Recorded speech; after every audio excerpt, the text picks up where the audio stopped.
Sir, सध्या देशभरामध्ये संविधानाचा मुद्दा गाजत आहे.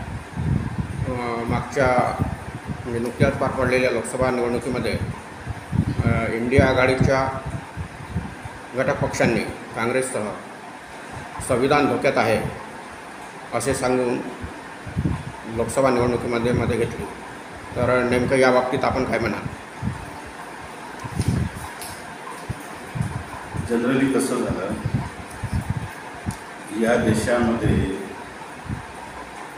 जे वर्किंग पॉलिटिशियन्स आहेत त्यांना देशातील अज्ञानी लोकांची सर्व माहिती आहे आणि त्यांनाही माहीत आहे की या देशामध्ये संविधानासंदर्भात डिटेल अध्ययन कोणी करत नाही.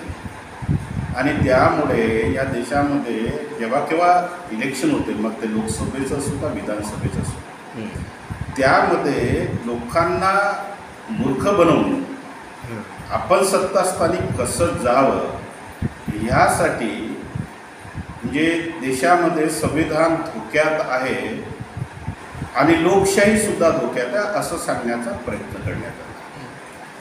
वास्तवता संविधान कसं धोक्यात आहे हा जर प्रश्न त्यांना आपण उलट पक्षी विचारला तर त्यांची उत्तरं त्यांच्याकडे नाही आहेत.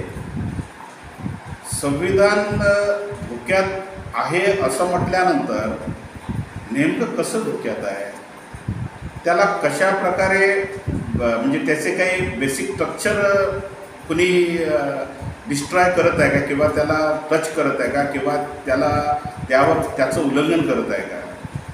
वास्तवता आपल्या देशाच्या संविधानाचा गार्डियन हा संविधानाप्रमाणेच मी सांगतो, या देशामध्ये लेजिस्लेचर, एक्झिक्युटिव्ह आणि ज्युडिशियरी हे तीन घटक राज्य करतात. तीन सिस्टमद्वारे आपल्या देशामध्ये राज्यकारभार चालवला जातो. लेजिस्लेचर म्हणजे ज्यांना आपण निवडून देतो, ते विधानसभा असो की मग लोकसभा असो, म्हणजे आपले प्रतिनिधी जे लोकांकडून निवडल्या जातात. आणि एक्झिक्युटिव्ह म्हणजे या प्रतिनिधीमधून जे कॅबिनेट मिनिस्टर बनतात ते एक्झिक्युटिव्ह.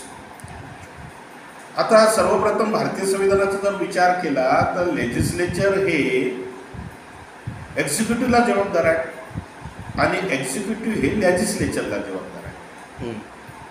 आणि यांचं वर्तन कंट्रोल व्हावं म्हणून या देशामध्ये इंडिपेंडेंट एक ज्युडिशियरी सिस्टम आहे. ती कशासाठी आहे? ती यासाठी आहे की या लोकांनी म्हणजे इन्क्लुडिंग कॅबिनेट मिनिस्टर असो किंवा विधायक या खासदार असो, यांनी जर आपलं वर्तन लोकाभिमुख जर नाही केलं किंवा लोककल्याणाच्या रुचीनं किंवा त्याला काय म्हणता येईल बेजबाबदार वर्तन केलं किंवा बेजबाबदार स्वतः वागले तर त्यांना चेक अँड बॅलन्स, त्यांना कंट्रोल करण्याकरिता या देशामध्ये ज्युडिशियरी सिस्टम स्वतंत्र आहे. त्यांना चेक अँड बॅलन्स करण्यासाठी. आणि ज्युडिशियरी सिस्टम या देशामध्ये संविधानाचा गार्डियन्स म्हणूनच सुप्रीम कोर्ट आहे.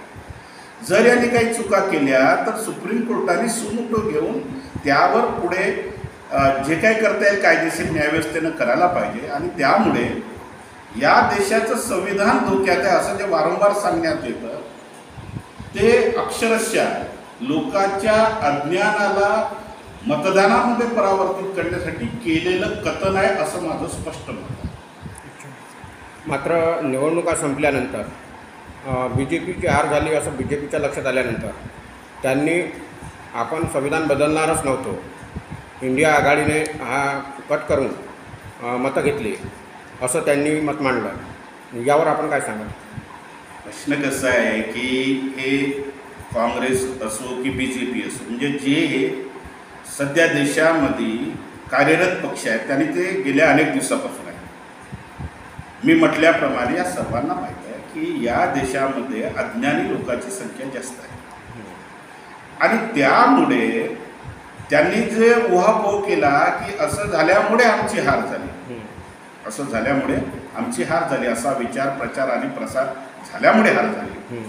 आणि म्हणून त्यांनी कोट करणं सुरू केलं की आम्ही तर संविधानाला म्हणजे डिस्ट्रॉय करणार नसतो किंवा बदलवणार नसतो किंवा काही करणार नव्हतो.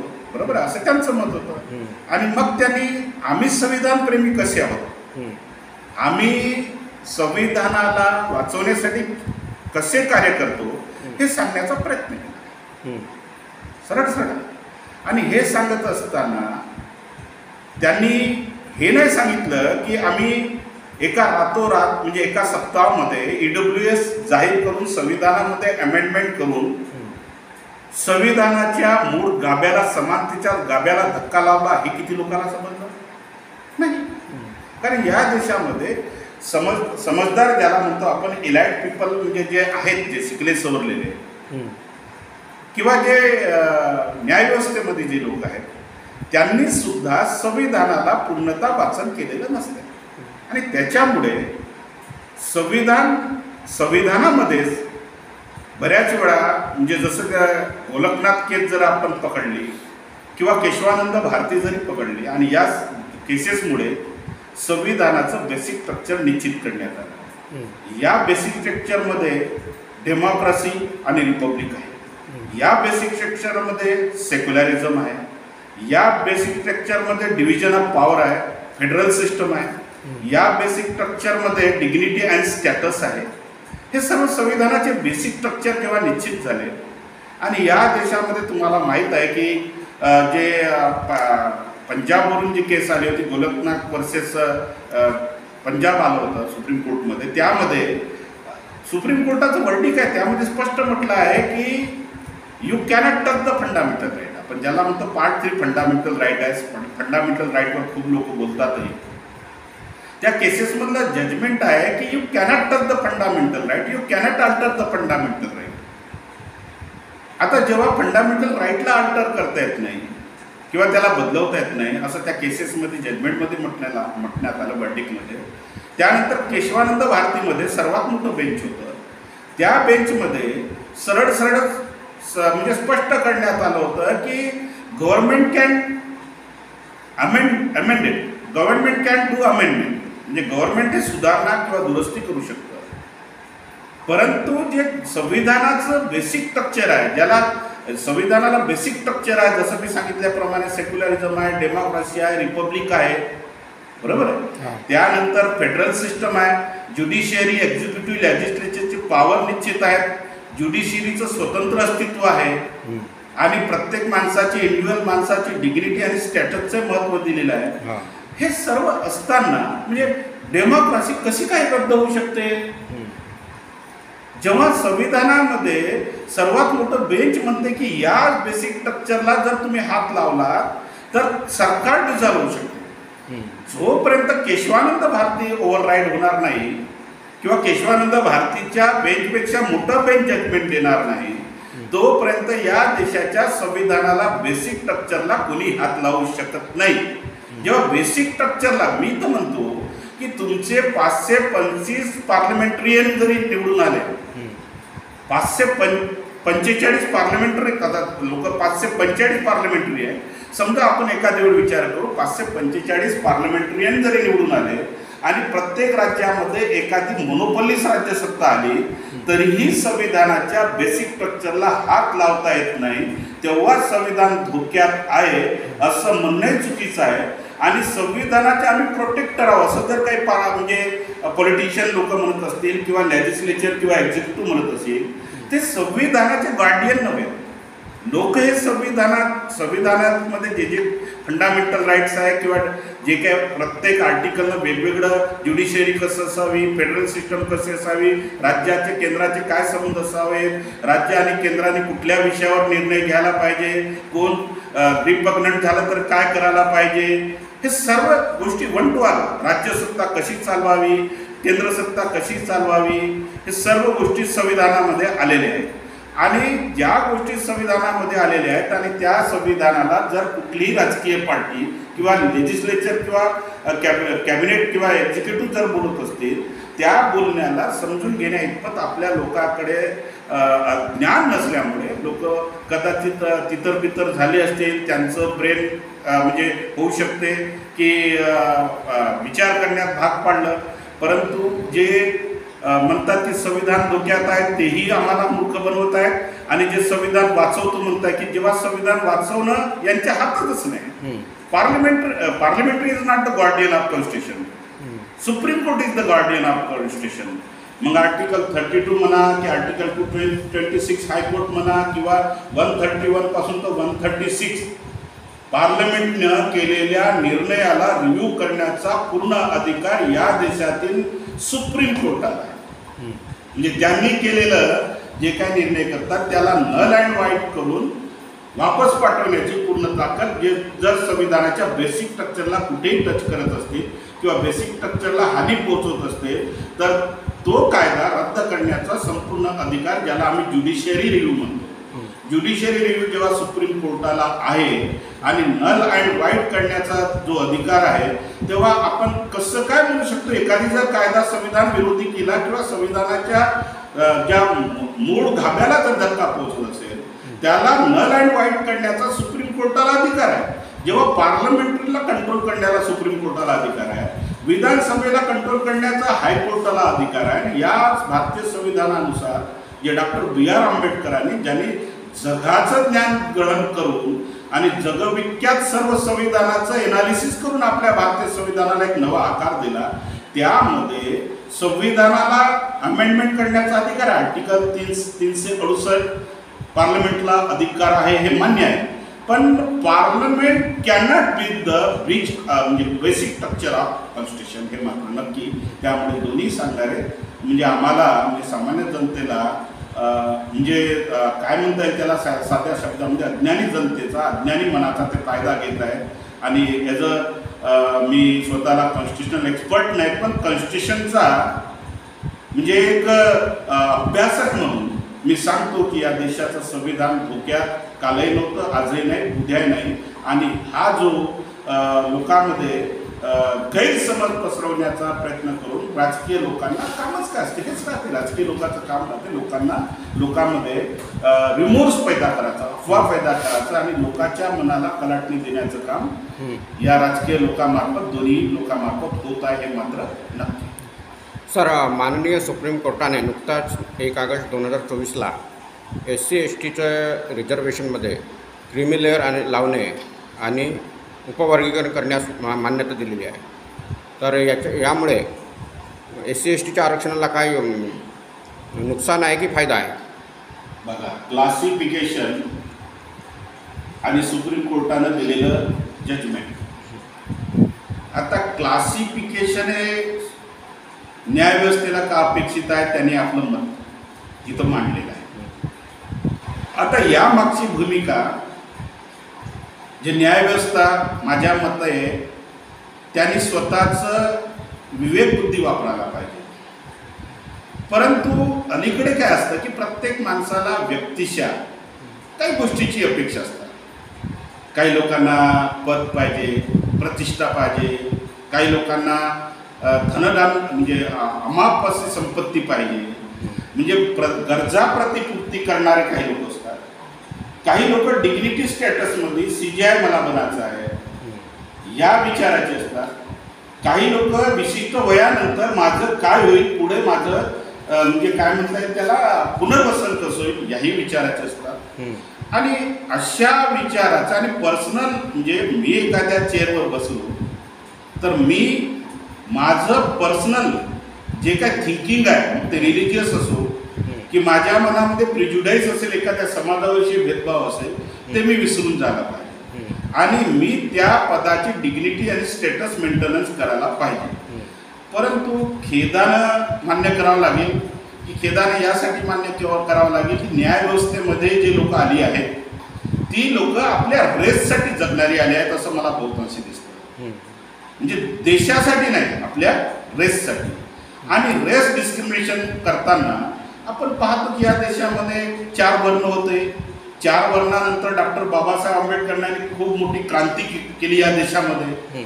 या देशामधलं जगामधलं सर्वात मोठं रिव्होल्युशन असेल तर डॉक्टर B.R. आंबेडकरांनी जे डाऊन ट्रोडन होते ते अनटचेबल होते, मग ते कुठल्याही वर्णाची फिमेल असो की वनवासी जंगलात राहणारे ट्राईब असो की विमुक्त भटक्या जमाती असो किंवा शेड्यूल कास्ट असो, 1935च्या ॲक्टनुसार शेड्यूल कास्ट असो, किंवा या देशातला डिप्राईड क्लास ज्याला म्हणतो आपण वंचित घटक असो, या घटकामध्ये जगामध्ये सर्वात मोठी क्रांती या अज्ञानी लोकांना ज्ञानाच्या प्रवाहात आणण्याचं काम डॉक्टर B.R. आंबेडकरांनी केलं.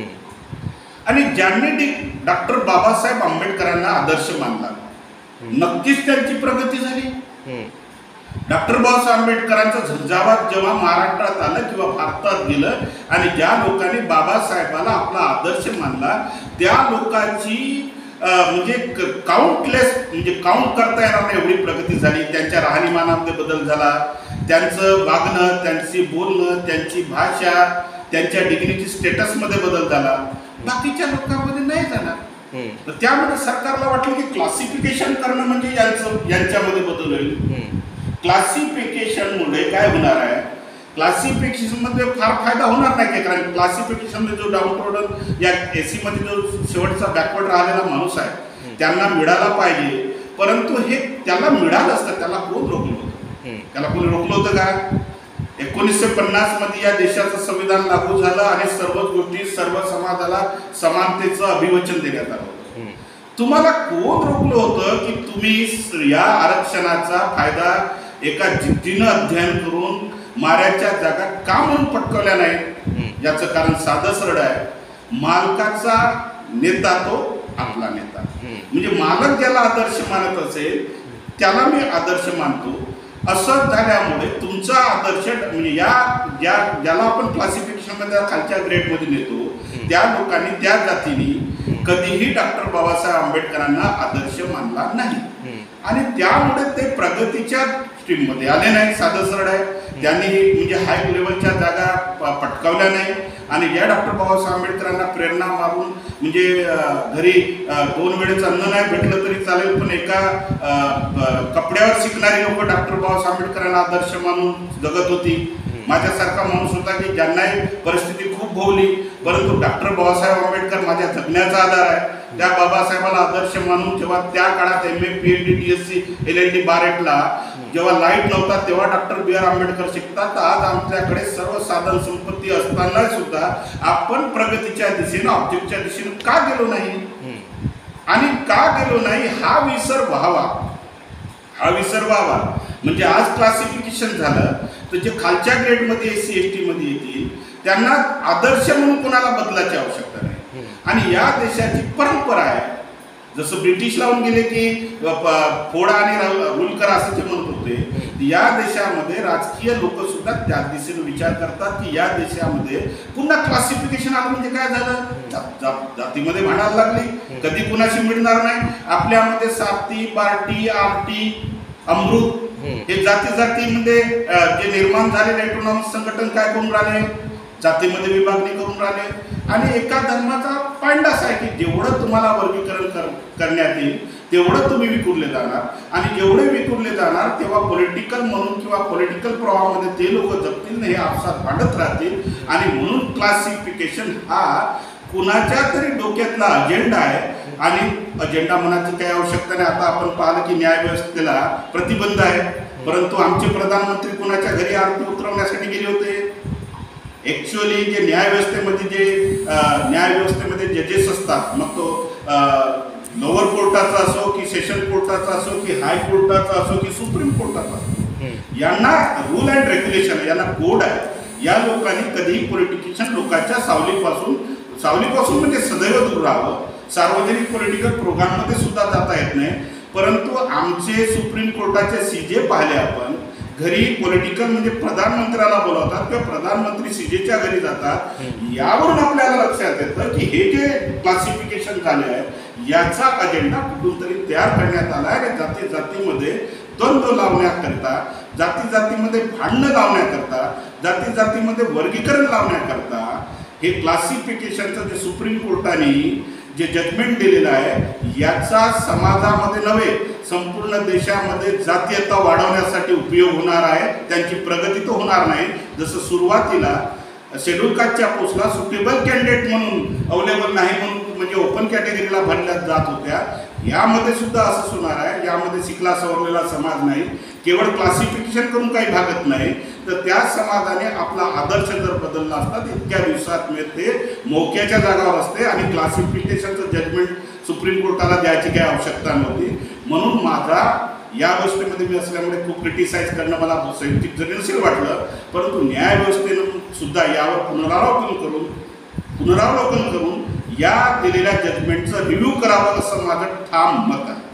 समजा सुप्रीम कोर्टाच्या या निर्णयाला राज्य सरकारांनी आपापल्या राज्यामध्ये लागू केलं तर याचं नुकसान कोणाला पोहोचणार? ऑफकोर्स आहे. मी तुम्हाला सांगल्याप्रमाणे सुप्रीम कोर्टाने जर आपापल्या राज्यामध्ये तसं काय असतं की आपण भारतीय संविधानाचे म्हणजे ज्या गोष्टी संविधानाने सांगितल्या त्याला आपण अंमल करणारी लोक आहोत आणि मी ज्या व्यवस्थेमध्ये आहे माझं कर्तव्य आहे की संविधानाला म्हणजे मानणं आणि त्यांच्या चौकटीमध्ये काम करणं. जर समजा सुप्रीम आणि हायकोर्टाने दिलेले निर्णय हे संपूर्ण त्या राज्यासाठी त्या प्रदेशासाठी म्हणजे कंपल्सरी असतात, सुप्रीम कोर्टाने दिलेले निर्णय हे संपूर्ण भारतासाठी लागू होतात. न्यायव्यवस्थेसाठी तर 100% लागू होतात, हा प्रश्नच नाही. परंतु समजा असं जर झालं आणि राज्य सरकारने जर समजा आपल्या राज्यामध्ये त्याचा अंमल जर केला तर होणार काय? जे क्लासिफिकेशनमध्ये जे ए ग्रेडमध्ये जे लोक येतील अ वर्गामध्ये त्या लोकांना कदाचित 100%, मी म्हणणार नाही की 100%, परंतु काही प्रमाणात मात्र धोका आहे. परंतु या लोकांनी सुद्धा मी स्पष्ट बोलेन की जे लोक आज प्रगत झाले रिझर्व आरक्षणाचा फायदा घेत, जे प्रगत झाले, आपण 1950 पासून आरक्षणाचा फायदा घेतो, बरोबर आहे. आज जवळजवळ आपल्याला आपण म्हणतोय की 50 नंतर काउंट करतो की 75 वर्ष आपण पार केलेली आहेत. एक पिढी 10 वर्षात तयार होते. आम्ही जर डॉक्टर बाबासाहेब आंबेडकरांना डोक्यात घालून जर खरंच आरक्षणाचा फायदा जर घेतला असता आणि याचं जर लिमिटेशन असतं, टेन्यूर जर असता, तर कदाचित आपण आमची प्रगती पहिलंच साध्य करून घेतली असती. परंतु जे स्वतःला प्रगत समजतात त्यांनी सुद्धा अंमल करत असताना म्हणजे जे ॲडव्हान्स एज्युकेशन घेतलं नाही त्याचं कारण परिस्थिती होऊ शकते. आणि त्यामुळे जे लोक म्हणत आहेत की आरक्षित समाज जो त्यांनी फायदे घेतले तो खूप मोठा त्याच्यामध्ये आर्थिक उत्थान झालं बा, अशा प्रकारचं काही नाही. आज देशामध्ये हायर एज्युकेशनमध्ये जर पाहिलं की तुम्ही डॉक्टरेट किंवा पुढचं डिलीट किंवा पुढचं रिसर्च एज्युकेशनमध्ये पाहिलं तर जो समाज प्रगत आहे त्या समाजाचं पर्सेंटेज 0.3 दिसतं, म्हणजे आजही प्रगत नाही. परंतु आरक्षणाची गरज वारंवार आपल्याला भास होते. ओपन कॅटेगरी आहे, विशिष्ट वर्षापर्यंत जेव्हा आपल्याला आरक्षण दिलं त्यावेळेस SC आणि STलाच आरक्षण होतं. SC आणि STनं जर योग्य रीतीनं समजा बुद्ध्यांक आपला अपग्रेडेशन केलं असतं, स्वतःला सावरलं असतं आणि ओपन कॅटेगरीमध्ये जर ताकद लावली असती तर ओपन कॅटेगरीमध्ये सुद्धा हा समाज प्रबळ असता. परंतु केवळ आरक्षणाच्या नावाखाली त्याच्यावर डिपेंड राहिल्यामुळे आज सुद्धा MPSCचं क्लासिक म्हणजे एनालिसिस मी केलेलं आहे. MPSCमध्ये म्हणजे जे आरक्षणाचे मुलं फक्त आरक्षण सीटवरती जातात, फक्त आरक्षण सीटवरती जातात, ओपन कॅटेगरीमध्ये जात नाही. आपण फक्त क्रिटिसाइज करून जमणार नाही. तर या आरक्षणाचे धोके आहेत पुढे.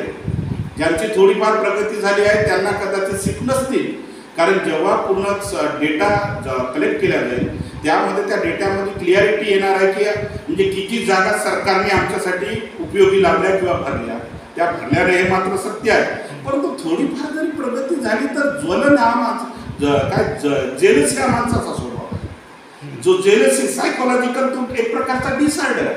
As a psychologist I will very freely say jealousy ठेवण्यापेक्षा कॉम्पिटिशन मनामध्ये ठेवून जर जगलो आपण, आता कोणाला काय भेटेल, आम्हाला काय भेटेल, आमचं काय नुकसान होणार आहे, नुकसान होणार या भीतीमध्ये न राहता ओपन कॅटेगरीमध्ये जाऊन माऱ्याच्या जागा पटकवण्याची ताकद जे आंबेडकर राईट स्वतःला समजतात त्यांनी ठेवली पाहिजे. डॉक्टर बाबासाहेब आंबेडकरांना कुठलंही आरक्षण नव्हतं तरी ते सर्व कॉन्स्टिट्यूशन असेंब्लीला भारी पडतं. म्हणजे शेवटी काय, तुमच्याकडे ज्ञान आणि कौशल्य असेल आणि परफेक्ट नॉलेज असेल तर पुढे काय होईल या भीतीमध्ये न राहता न घाबरता राज्य सरकार करतील. कारण जे लोक वर्गीकरण, जे लोक कास्ट सिस्टममध्ये बिलॉंग्स करतात, जे लोक जातीवादामध्ये बिलॉंग्स करतात, जे जातीवादी जात निर्माण करणाऱ्या धर्माचे म्हणजे पोषक आणि कार्यकर्ते आहेत, ज्याच्या धार्मिक श्रद्धा ह्या विशिष्ट धर्मावर आहे आणि या धार्मिक श्रद्धेवरच जाता आरूढ आहे असं बाबासाहेब म्हणत होते.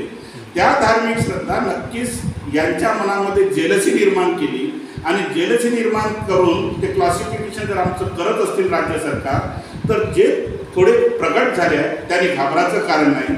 त्यांनी पॉझिटिव्ह ॲटिट्यूडमध्ये जावं आणि आपण यावरही कशी मात मिळवावी. 1950 आमच्याकडे शिक्षण नव्हतं, शाळा नव्हत्या, कॉलेज नव्हतं, कपड्या लत्त्यावर आम्ही शिकणारी जमात, तरीही आम्ही असंख्य लोकांना भारी पडलो ज्ञानाच्या भरोशावर. जर आम्ही स्वतःला आंबेडकरवादी म्हणत असेल तर आंबेडकरवाद हा जर खऱ्या अर्थाने आपण जर मन आणि मस्तिष्कामध्ये बिंबवला आणि सर्वोच्च प्रगत शिक्षण जर आपण जर घेतलं आणि ॲडव्हान्स एज्युकेशन जर घेतलं, जे ॲडव्हान्स एज्युकेशन आता देशात आलेलं आहे असं जर घेतलं तर या क्लासिफिकेशनला घाबरायची काही गरज नाही. कारण माणूस जगतो कौशल्य आणि त्याच्या ज्ञानावर. ज्ञान आणि कौशल्य आणि आवश्यक ती ॲडव्हान्स डिग्री किंवा पोस्ट ग्रॅज्युएट डिग्री किंवा रिसर्च डिग्री आपल्याकडे असेल तर देशामध्ये जॉबला आपल्याला काही कमी नाही. आणि जॉबपेक्षाही अनेक मेकॅनिझम आहे, अनेक कौशल्य आहेत, ते जर आपण वापरले तर या क्लासिफिकेशनला घाबरायची काही आवश्यकता नाही.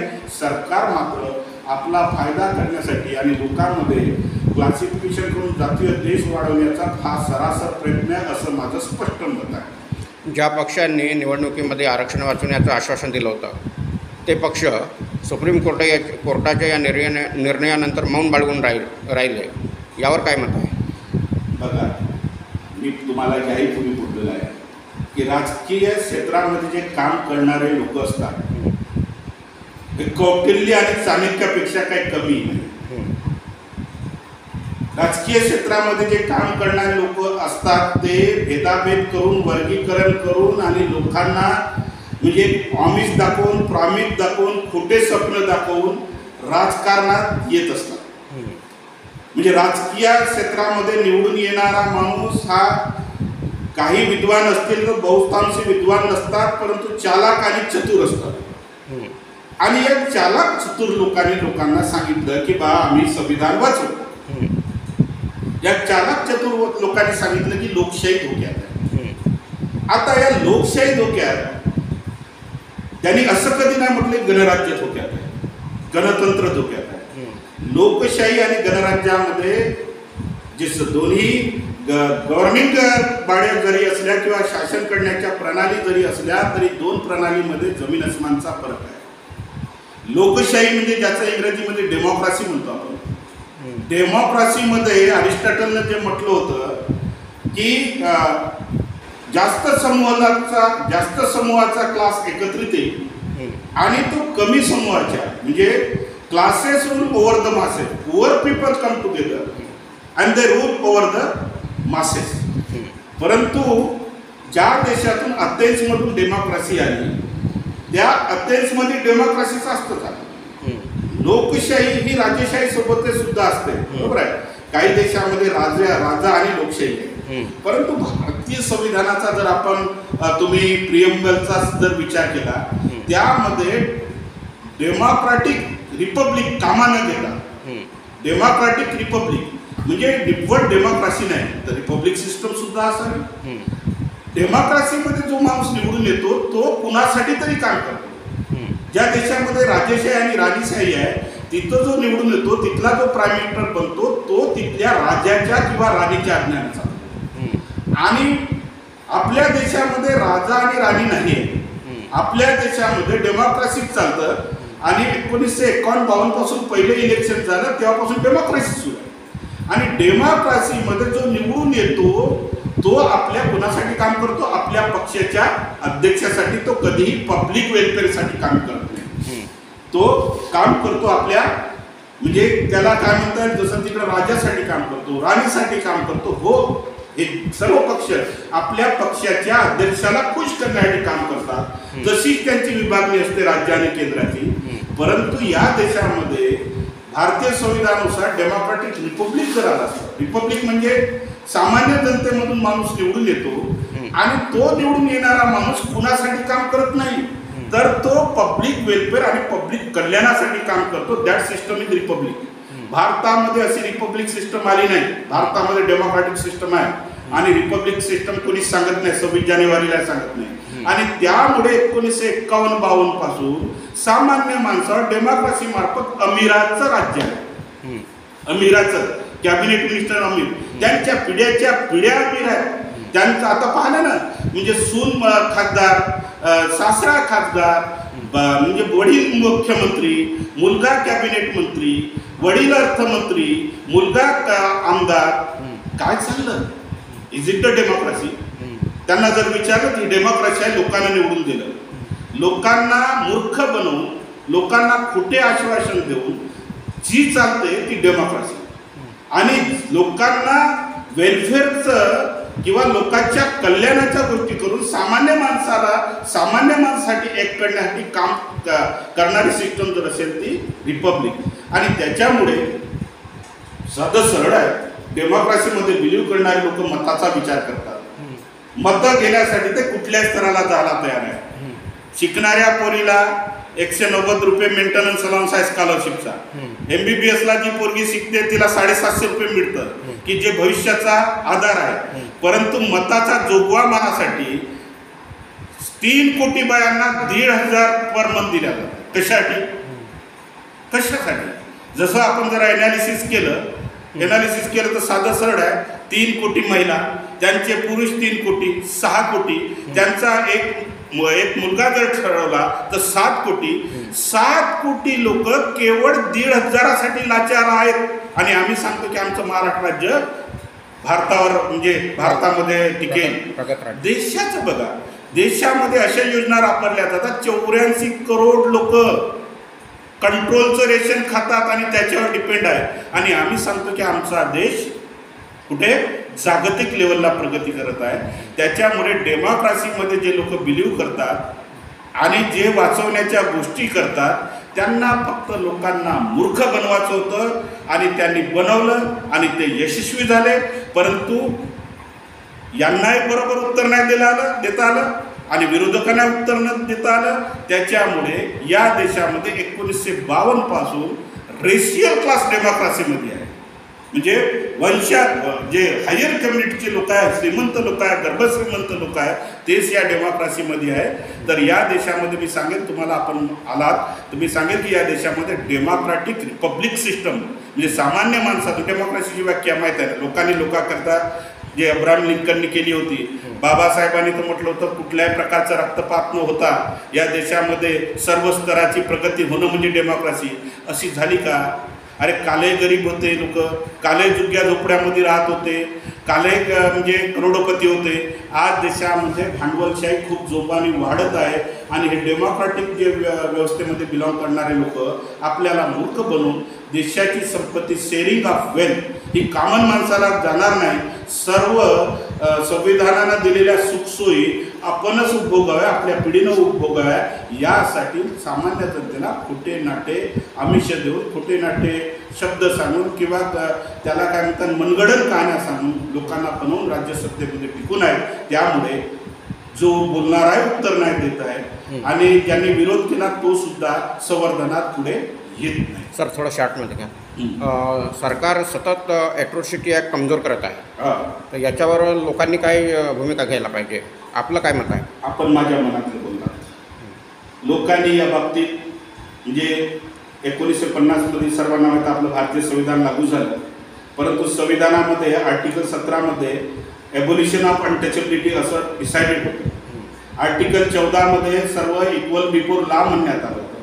आर्टिकल 15 मध्ये डिस्क्रिमिनेशन होऊ नये असं म्हणण्यात आलं. म्हणजे तुम्हाला पानवट्यावर कोणी रोखू नये, कास्ट, क्रीड, जेंडर, रेस यावर कोणी म्हणजे भेदाभेद करणार नाही. परंतु पाहिलं की या देशामध्ये संविधान लागू झाल्यानंतर या देशामध्ये अनटचेबिलिटी एबोलिश झाली नाही. त्यामुळे पार्लमेंटला वाटलं की या देशामध्ये जे हजारो वर्ष धर्माने ज्यांना बहिष्कृत केलं, ज्यांना वाढीत टाकलं, त्या लोकांना चांगली डिग्निटी आणि स्टॅटस मिळावं, त्यांच्यावर अन्याय होऊ नये आणि त्यांना प्रभाव ताणावं आणि त्यांच्यावर कुठल्याही अत्याचार होऊन ते भयभीत होऊ नये यासाठी ॲट्रॉसिटी ॲक्ट, प्रिव्हेंटिव्ह ॲक्ट म्हणतो आपण, त्याने 1989 मध्ये म्हणजे या देशामध्ये पार्लमेंटने तयार केला. यामध्ये हा एक लावताना इन बिटवीन बरेच गोष्टी होत होत्या. एखाद्याने एट्रोसिटी केली तर त्याला लगेच बेल मिळत होतं. परंतु पुन्हा 2018 जे अमेंडमेंट झालं त्यामध्ये एट्रोसिटी ॲक्टमध्ये 18 सेक्शननुसार त्यामध्ये क्लिअर कट सांगण्यात आलं की कुठल्याही कोर्टाला, पृथ्वीराज चव्हाणमध्ये सुप्रीम कोर्टाचं वर्डिक आहे त्यामध्ये स्पष्ट सांगलं आहे की कुठल्याही कोर्टाने म्हणजे एंट्री बेल देऊच नाही. पूर्वी चौकशी होत होती, आता चौकशी न होता सरळ जाऊन त्यांनी जसं पोलीस स्टेशनला जाईल तसं FIR रजिस्टर होते. हे सर्व होऊन सुद्धा व्यवस्था मात्र या कायद्याकडे एक घृणात्मक नजरेने आणि घृणात्मक नजरेनं हा प्रिव्हेंटिव्ह ॲक्ट आहे. मला हा प्रश्न याहीपूर्वी मला एका कार्यशाळामध्ये विचारण्यात आला होता. तुम्ही जोपर्यंत आपल्याला आमच्याकडे घृणात्मक नजरेनं पाहत असाल, तुमची भावना माझ्याविषयी शिकून असून सुद्धा शुद्ध नसेल, तुम्ही माझं मोठेपण माझ्या कासवर मापत असाल, तर या एट्रोसिटीचा ॲक्टचा प्रभावी अंमल झाला पाहिजे असं सर्वसामान्य लोकांना वाटतं आणि मला वाटतं. परंतु होतं काय, जे धार्मिक अंधश्रद्धेनं पछाडलेले लोक आहेत त्यांना मी सुपिरियर आहे असं वाटतं आणि त्यामुळे त्यांचा सुपिरियरपणा टिकवून राहण्यासाठी ते एट्रोसिटीला जेवढं लूज करतायत तेवढं लूज करत आहेत. परंतु या देशामध्ये न्यायव्यवस्था आहे, ज्युडिशियरी सिस्टम आहे, someone's are trying, I am also trying. म्हणजे एट्रोसिटीला जसं मी जे प्रकरण ऑपरेट केलं ॲज अ लॉयर म्हणून, त्या प्रकरणामध्ये मी सेशन कोर्टाला निदर्शनात आणून दिलं की कालही आमचं जीवन काय होतं ना आजही आमचं जीवन काय आहे. आजही तुम्ही आम्हाला सुपेरियर आणि इम्पिरियर अप्पर क्लासचे लोक आम्हाला जर त्या दृष्टीने पाहत असेल तर आम्ही कुठल्या देशात जाऊ, where we have to go? काय आम्हाला दुसरा देश देणार आहात? काय तुम्ही आम्हाला दुसऱ्या राज्यात देणार आहात? नाही ना. मग या देशामध्ये आम्हाला जर नांदवाचं असेल, वागवाचं असेल तर तुमच्या मनामधला जो सुपिरियरिटीचा भावना आहे, धार्मिक अंधश्रद्धा तुमच्या डोक्यात ज्या दडलेल्या आहेत आणि मी एक माणूस आहे, तुमचं माझं नातं ह्युमॅनिटीवर तयार व्हावं असं का वाटत नाही? हा प्रश्न मी वारंवार मांडलेला आहे आणि त्याच्यामुळे घाबरण्याचं काही कारण नाही. When we have the power, when we have the capacity, intellectual capacity, आणि जर तुमच्यामध्ये ज्ञान असेल आणि कौशल्य असेल आणि डॉक्टर बाबासाहेब आंबेडकरांचा आदर्श असेल तर कोणीही तुम्हाला प्रगतीपासून रोखू शकत नाही. आणि जो कोणावर अत्याचार करतात लोक, कमजोर माणसावर करतात. जर कमजोर आपण राहण्याचाच विचार नाही केला, आता जसं मी माझं सांगू नये पण कमजोर मी होतो तेव्हा माझ्यावर अन्याय झाला, मी सर्व दृष्टीने सक्षम झालो तर कुणाची हिंमत नाही की माझ्यावर अन्याय अत्याचार करायची. म्हणून या एट्रोसिटीमध्ये जे लोक बिलॉंग करतात त्यांना सुद्धा आपल्याला समजवण्याची आवश्यकता आहे की त्यांनी या मनमानसिकतेतून बाहेर यावं आणि हे याला सक्षम करण्यापेक्षा आपण सक्षम कसं व्हावं ह्याचा प्रयत्न करावा. आणि न्यायव्यवस्था यासाठी आपल्या परीनं, सरकारही आपल्या परीनं प्रयत्न करत आहेत, पण काही लोक नक्कीच कमजोर करण्याचा प्रयत्न करत आहेत. त्याला आपण कसं रोखता येईल? ॲज अ लॉयर म्हणून माझ्याकडे ज्या केसेस आल्या आहेत त्या केसेसला मी पूर्ण ताकदीनं म्हणजे कोर्टामध्ये मांडण्याचा प्रयत्न केला आणि एंट्री बेल सेशन कोर्टमधून मिळू दिलं नाही. असे लोक क्वाश करण्यासाठी हायकोर्टामध्ये सुद्धा गेले आहेत.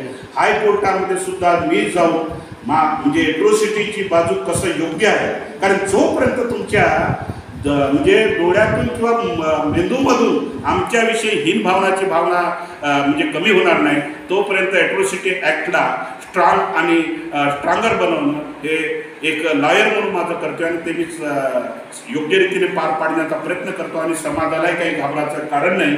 आपण सर्वजण या गोष्टीचा विचार करून एट्रोसिटी उद्या समाप्त झाली तर आपण घाबरून जावं, आपण हे करावं असं काही नाही.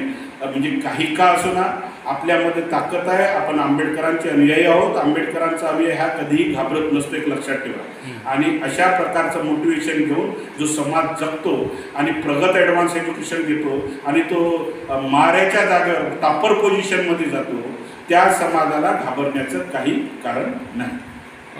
SC, ST, OBC आणि मायनॉरिटीच्या विद्यार्थ्यांना स्कॉलरशिपची अत्यंत आवश्यकता असताना सरकार ते रेग्युलर न देता उलट बंद करण्याचा प्रयत्न करत आहे. तर यावर आपलं काय मत आहे? फार छान प्रश्न विचारलात आपण. गेल्या जवळजवळ 2000 पासून या विषयावर मी सातत्यानं कार्य करत आहे. सातत्याने यासाठी म्हणतो मी की मी सुद्धा मिलिंद कॉलेज ऑफ सायन्स औरंगाबादमध्ये मिळणाऱ्या शिष्यवृत्तीवरच माझं शिक्षण घेतलं होतं. औरंगाबादला जे डॉक्टर बाबासाहेब आंबेडकरांनी ज्यांची स्थापना केली, शिष्यवृत्तीचं महत्त्व मी स्वतः ओळखलं होतं. आपल्या इकडं ती इयरली शिष्यवृत्ती द्यायची. आमच्या काळात म्हणजे 84-85च्या काळात मिलिंद कॉलेजमध्ये तिथल्या म्हणजे वेलफेअर म्हणजे सामाजिक न्याय मंत्रालयाशी कम्युनिकेशन करून मंथली स्कॉलरशिप मिळायची आम्हाला. त्या शिष्यवृत्तीचं मला महत्त्व माहीत झालं. म्हणून जेव्हा मी लेक्चरर प्रोफेशनमध्ये म्हणजे अध्यापनाच्या प्रोफेशनमध्ये आलो तर तेव्हा माझ्या लक्षात आलं की कायम विना अनुदानितला सरकार एकही पैसा 2003 पूर्वी देत नव्हते. जसं राजीव गांधी इंजिनिअरिंग कॉलेज होतं त्या काळात 85च्या नंतर किंवा त्यापूर्वी आलेलं, त्यांना सरकार फार कमी म्हणजे शासकीय रेटनं पैसे देत होते. एखादी पोरगा DEDमध्ये शिकत असेल तर त्याला फक्त 73 रुपये भेटायचे. म्हणजे इंजिनिअरिंग कॉलेजला शिकत असेल तर 35,000 फीस असेल तर नेमके 1-2 हजार रुपये भेटायचे. म्हणजे शिष्यवृत्तीमध्ये पूर्ण फीस द्यायचे नाही, त्यामुळे कायम विना अनुदानितमध्ये 5 रुपये मिळत नव्हते. या गोष्टीची मला जाणीव झाली. तेव्हा मी काही विद्यार्थी घेऊन या आंदोलनाला सुरुवात केली आणि सरकारला म्हणजे शिष्यवृत्तीचे निकष आहेत, म्हणजे एकतर तो कोर्स मान्यता असावा आणि ते कॉलेज मान्यता असावे आणि त्याचं उत्पन्न आता स्लॅब जसं 2.5 लाख आहे आणि ओबीसीचा स्लॅब 1.5 लाख आहे NTVJचा. या स्लॅब ज्याचं इन्कम आहे त्यांना जर तो कोर्स मान्य असेल, कायम विनादानत असेल, कुठे असेल, त्यांना पूर्ण फी द्यायला पाहिजे हे त्याचे निकष होते.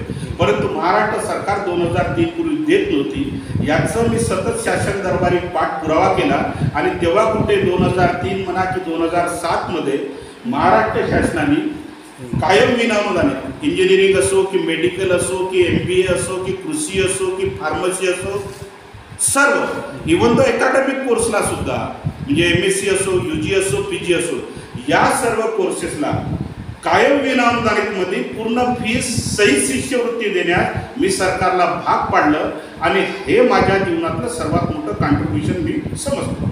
आणि आपण जो प्रश्न केला की या शिष्यवृत्तीमुळे शिष्यवृत्तीसोबत प्रिसिप होती. प्रिसिप म्हणजे ज्याचं 2.5 लाखाच्या वरती उत्पन्न राहते त्याला किती उत्पन्न असलं तर आपल्या लोकांना पुन्हा सांगतो की अज्ञानी समाज आहे. मला एका प्रोफेसरनं प्रश्न विचारला होता आणि डॉक्टर आंबेडकर कॉलेज चंद्रपूरच्या की साहेब म्हणे माझं उत्पन्न इतक्या लाखाच्या वर आहे तर मला शिष्यवृत्ती भेटेल का?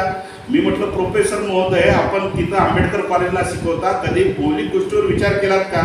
आपलं उत्पन्न किती लाखाचं असेल तरीही आपल्याला पूर्ण फीस वापस मिळते, त्याला म्हणतो प्रिसिप. आणि प्रिसिप आणि शिष्यवृत्ती संपूर्ण भारतामध्ये देण्यात यावी यासाठी मी सतत शासनाशी पाठपुरावा करून वेळेप्रसंगी मंत्रालयामध्ये जाऊन, वेळेप्रसंगी प्रधान सचिवाकडे जाऊन, वेळे सर्वशाच्या OBC मंत्रालयाकडे जाऊन आणि सामाजिक न्याय मंत्रालयाकडे जाऊन शासनाला कंपल्सरी निर्णय घेण्यात भाग पाडला.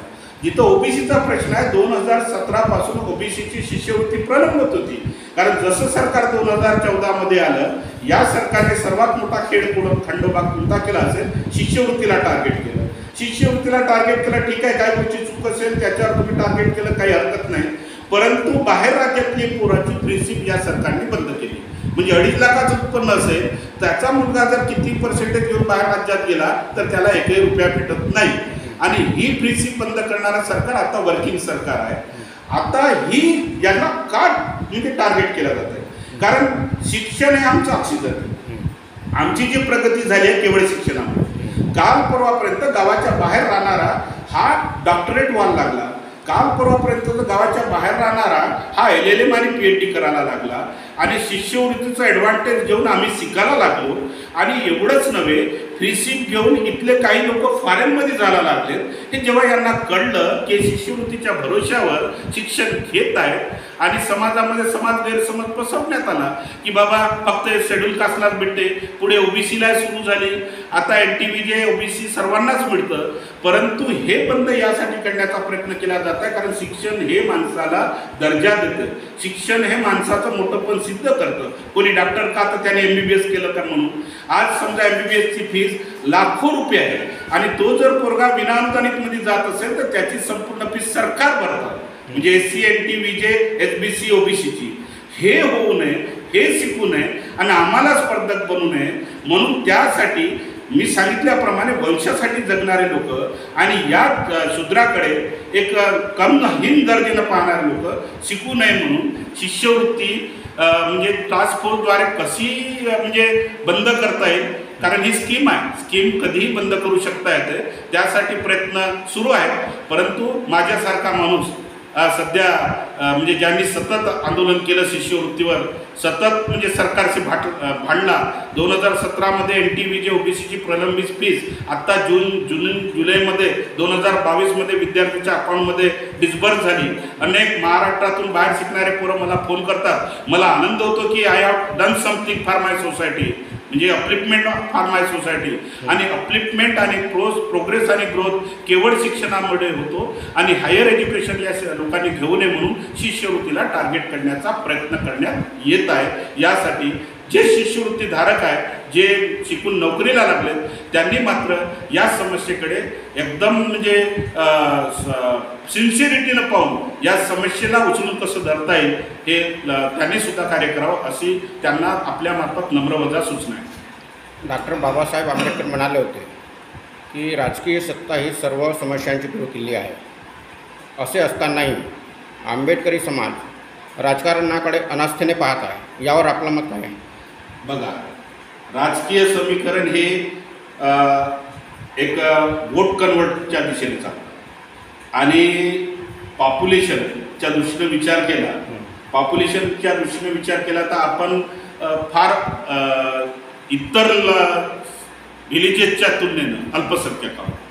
आणि अल्पसंख्याक असल्याचं कारण नव्हे ते, परंतु राजकारणामध्ये डेमोक्रेसी, मी सांगितलं डेमोक्रेसीमध्ये जे चालतं करोडो रुपये खर्च करून सामान्य माणसाला मूर्ख बनवून मतदान कॅच करण्याची पद्धती आहे. एक निवडणुकीला जो उभा राहतो ते कायद्यात काय आहे, किंवा समजा TN सेशन जर नसता आला तर कोणी अर्थकारण सुद्धा विचारलं नसतं तुम्ही किती खर्च केला, बरोबर आहे. तर जे अर्थकारण दिसतं आणि ते जाहीर होतं. आणि जेव्हा मी सांगितलं की राजकारणामध्ये कुणाची फौज आहे, अमीराची फौज आहे. आणि अमीराची फौज म्हणजे एका मतदारसंघामध्ये आपण आमदारचा आपण इलेक्शनचा जर विचार केला तर जवळजवळ आपण विचार करतो की लाखो लोक असतात. या लाखो लोकांच्या ज्या जैविक म्हणजे त्यांच्या सुद्धा गरजा आहेत, त्या गरजा प्रतिपूर्ती करण्यासाठी हे जे अमीर पॉलिटिशियन आहेत ते भांडवलदार लोक आहेत, भांडवलशाही त्यांना प्रोटेक्ट करते, ते लोक त्यांना सर्व बाजूने सहकार्य करतात आणि सामान्य माणूस त्याचा बळी पडतो, ज्यांना भविष्याचं काही समजत नाही. आणि या देशामध्ये सिव्हिल वोटर्स नाही आहेत साहेब, अमेरिकेमध्ये सिव्हिल वोटर्स आहेत. अमेरिकेमध्ये असं मूर्ख बनवू शकत नाही, पण भारतामध्ये आरामशीर म्हणजे लर्नेड लोक म्हणजे शिकले म्हणजे खूप ज्ञान ग्रहण केलं अशातला अर्थ नाही, आपल्या गरजा प्रतिपूर्ती करण्यासाठी. आणि बहुसंख्य लोक गरीब, आता तुम्हाला मी सांगितलं की 84 करोड अनाथासाठी मोताद आहेत. अशा प्रकारची या देशामध्ये लोकसंख्या असल्यामुळे हे लोक अशा म्हणजे अमीर लोकांच्या आमिषाला बळी पडतात आणि अमीरच माणूस निवडून येतो, हे सामान्य माणसाची धारणा झालेली आहे. काही लोकांनी प्रयत्न केलेले आहेत, नाही याच्यातली गोष्ट नाही, म्हणजे ज्या लोकांनी प्रयत्न केले ते नक्कीच धन्यवादास पात्र आहेत. परंतु त्यांनी सुद्धा प्रयत्न केले, जसं आपण कोणाचं नाकारून जमणार नाही, बरोबर आहे. डॉक्टर बाबासाहेब आंबेडकरांनी स्वतः लोकसभेवरून राज्यसभेवरून लोकसभेमध्ये येण्याचा प्रयत्न केला, कारण राज्यसभा हे वरिष्ठ सभागृह असलं तरी लोकसभेमध्ये सामान्य जनतेच्या समस्या मांडता येतात प्रभावीपणे, हे डॉक्टर बाबासाहेब आंबेडकरांना माहीत होतं. आणि मग डॉक्टर बाबासाहेब आंबेडकरांनी सांगितलं की बा तुम्ही शासनकर्ता जमात व्हा आणि राजकारणाकडे तुम्ही सकारात्मक दृष्टीने पहा. हे डॉक्टर बाबासाहेब आंबेडकरांनी जरूर बोलले, कारण ही यशाची किल्ली नाही तर समस्या सोडवण्याची किल्ली आहे. परंतु होतं कसं की आपला समाज आर्थिकदृष्ट्या जे शेअरिंग ऑफ मनी, जसं आपण म्हटलं की 1947मध्ये देशाचं स्वातंत्र्यता मिळाली, sharing of money, sharing of power, sharing of land, ह्या सर्व गोष्टी विषम विभागणी झाली आणि विषमता निर्माण होऊन आजही एका मतदार क्षेत्रामध्ये बाकीच्याकडे करोडो खर्च करणारे लोक आहेत आणि सामान्य माणूस हा म्हणजे कुठेतरी काय म्हणतात सायकोलॉजिकल इम्प्रेशनमध्ये येतो धनाढ्य म्हणजे प्रतिनिधीकडून. आणि त्याच्यामुळे त्यांच्या मनामध्ये असं वाटलं की राजकारण दुरून हात, आणि आपले गाणे तसे दुरून हात जोडावे राजकारणाला. ॲक्च्युअली राजकारणामध्ये शिकलेल्या लोकांनी यायलाच पाहिजे. जोपर्यंत ताकदवार लोक राजकारणात येत नाही, किंवा इंटेलेक्च्युअल क्लास राजकारणात येणार नाही तोपर्यंत या म्हणजे कमी शिकलेल्या आणि ज्यांच्या मनामध्ये बेबनशाही भरलेली आहे आणि अमेरिकेचा ताव भरलेला आहे अशा लोकांचंच राज्य चालेल. आणि म्हणून आपल्या लोकांनी सुद्धा राजकारणामध्ये सकारात्मक दृष्टीनं पाहावं, राजकारणामध्ये फिलॉसॉफिकल दृष्टीनं पाहावं की आपल्याला तत्त्वज्ञान लोकांमध्ये थोपवायचं असेल तर लोकांमधल्या अंधश्रद्धा कमी करून, लोकांमधलं थिंकिंग पॉझिटिव्ह करून, जातीकडे न थिंकिंग करता त्याच्या कॅन्डिडेटच्या इंटेलेक्च्युअल आणि त्याच्या सोशल सर्व्हिसवर थिंकिंग करावा. अशा प्रकारचा प्रचार आणि प्रसार यापूर्वी काही लोकांनी केलेला आहे. आपण माहीत आहे की उत्तर प्रदेशमध्ये एक खालच्या स्तरातून आलेली स्त्री 4-4 वेळा CM बनते. It is the example. नक्कीच. किंवा डॉक्टर बाबासाहेब आंबेडकरांनी दिलेल्या प्रेरणेला मोटिवेट करून काही लोक राजकीय पटलावर सामान्य परिस्थितीतून आले, असे मतदारसंघ नाही, अशातला प्रकार नाही. परंतु या धनाढ्य शक्तीच्या विरोधात उभं राहण्यासाठी आपले लोक ध्वजाला पाहत नाही. याचं कारण आहे त्यांचं मनोबल खचलेलं आहे. अशा लोकांना सकारात्मक विचार करून आपल्याला नवीन तत्त्वज्ञानाचं राजकारण करत असेल तर चांगल्या इंटेलेक्च्युअल क्लासनी राजकारणात बौद्धिकता प्राप्त लोकांनी राजकारणात यायला पाहिजे. आणि तसाही प्रयत्न आमच्यासारख्याकडून व्हावं अशी लोकांची अपेक्षा होती आणि तो मी प्रयत्न केला. परंतु तेच कारण शेवटी की धनाढ्य उमेदवार आपल्या विरोधात उभे राहणार, लोकांना तर धनधानगा उमेदवार पाहिजे. तर